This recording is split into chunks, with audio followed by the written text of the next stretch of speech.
नमस्कार दोस्तों, आप सभी का फिर से एक बार स्वागत है गौतम बुद्ध की शिक्षाप्रद कहानी में, जिसका शीर्षक है ताली कभी एक हाथ से नहीं बजती। दोस्तों, जिस तरह से ताली कभी एक हाथ से नहीं बजती, उसी तरह एक अकेला व्यक्ति लंबे समय तक किसी गलती या किसी काम को खुद आगे नहीं बढ़ा सकता। इसके लिए उसको उसके जैसे ही लोगों की जरूरत पड़ती है। चलो तो दोस्तों, कहानी की ओर बढ़ते हैं। इससे पहले कि आप इस कहानी में खो जाएं, हमारे चैनल को सब्सक्राइब अवश्य कर लें।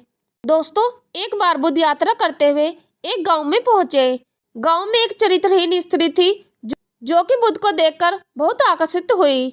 वह रोज उन्हें देखती और हमेशा उनसे बातें करने की कोशिश किया करती, लेकिन उसे कभी मौका नहीं मिलता क्योंकि कोई न कोई हमेशा बुद्ध के आसपास रहता था। एक दिन ऐसा आया कि बुद्ध अकेले थे। मौका पाकर वह बुद्ध के पास पहुंची। स्त्री बोली, क्या आप इस गांव में नए हैं? आपका यहाँ कैसे आना हुआ? बुद्ध बोले, मेरा तो यही कार्य है, गांव-गांव जाकर लोगों को ज्ञान देना। स्त्री बोली, आप देखने में बहुत आकर्षक हैं, बिल्कुल एक राजकुमार की तरह। आपने युवा अवस्था में ही यह गेरुआ वस्त्र क्यों धारण किया है?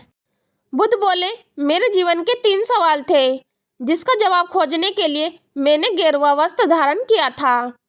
एक बीमार आदमी, एक बूढ़ा व्यक्ति और मृत्यु। इन तीनों सवाल के जवाब मिलने के बाद मैं समझ गया कि जीवन में सब कुछ नरसव है, कुछ नहीं बचने वाला।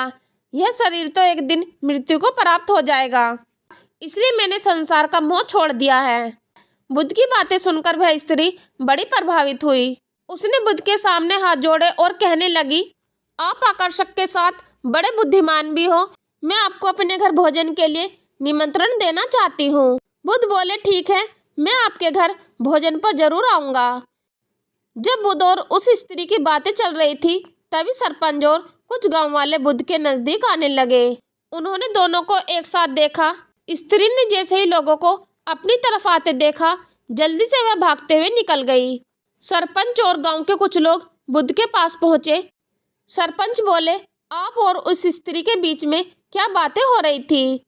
बुद्ध बोले, उस स्त्री ने मुझे भोजन के लिए अपने घर पर आने का निमंत्रण दिया है। ऐसा सुनते ही सरपंच और गांव वाले एक दूसरे की तरफ देखने लगे। सरपंच बोले, बुद्ध, आप इतने महान हो, कृपया करके उस स्त्री से दूर रहो। बुद्ध बोले, लेकिन क्यों? सरपंच बोले, क्या बताऊं, मुझे बताने में भी शर्म आती है। वह स्त्री चरित्रहीन है। आप जैसे महान पुरुष उसके यहाँ भोजन पर जाएंगे, यह तो बड़े अपमान की बात है। बुद्ध बोले, क्या तुम्हारे पूरे गांव में सिर्फ वही स्त्री चरित्रहीन है? सरपंच बोले, हाँ बुद्ध, उसने बहुत सारे लोगों का घर तोड़ा है। वह सभी पुरुषों को अपने रूप के जाल में फंसाकर मोहित कर देती है। उसकी धूर्तता और नीचता की कोई हद नहीं है, इसलिए मैं आपको आपके भले के लिए ही बता रहा हूँ। बुद्ध बोले, सरपंच जी, क्या आप मुझे एक हाथ से ताली बजाकर दिखा सकते हैं? सरपंच बोले, यह आप क्या कह रहे हो? एक हाथ से ताली कैसे बज सकती है? बुद्ध बोले, चलो, आपको इस बात का तो ज्ञान है कि ताली कभी एक हाथ से नहीं बजती। यदि वह स्त्री चरित्रहीन है, तो इसका अर्थ यह है कि तुम्हारे गांव के पुरुष भी चरित्रहीन हैं। बुद्ध की यह बात सुनकर सरपंच और गांव के सभी लोग शर्मिंदा हो गए। बुद्ध बोले, कोई भी गलत कार्य बहुत दिनों तक चल नहीं सकता, जब तक कि कोई दूसरा उसे समर्थन न दे। इसलिए किसी एक पर दोष लगाना पूरे तरीके से गलत है। वह स्त्री भले ही मुझसे कुछ भी चाहती हो, लेकिन मेरा गांव-गांव जाकर यात्रा करने का कारण अपनी शिक्षा को फैलाना है, और यह हर किसी के लिए है, चाहे वह चरित्रवान हो चाहे चरित्रहीन हो। उनकी ये बात सुनकर सभी ने बुद्ध के सामने हाथ जोड़ लिए। दोस्तों, इस कहानी से हमें ये शिक्षा मिलती है कि कोई भी अच्छा या बुरा कार्य तभी आगे बढ़ता है जब लोगों की सहमति उसमें शामिल होती है।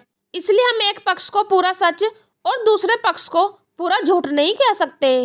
दोस्तों, उम्मीद करती हूँ कि आपको हमारी गौतम बुद्ध की शिक्षाप्रद कहानी ताली कभी एक हाथ से नहीं बजती पसंद आई होगी। तो दोस्तों, नीचे दी गए कमेंट बॉक्स में कमेंट करके अवश्य बताएं। यदि दोस्तों आप हमारे चैनल पर पहली बार आए हो तो चैनल को सब्सक्राइब और वीडियो को लाइक कमेंट अवश्य कर दें। यदि दोस्तों आप गौतम बुद्ध के सच्चे भक्त हो तो नीचे कमेंट बॉक्स में नमो बुद्धाय अवश्य लिखें। चलो तो दोस्तों, मिलते हैं फिर नेक्स्ट वीडियो में नए ज्ञान के साथ।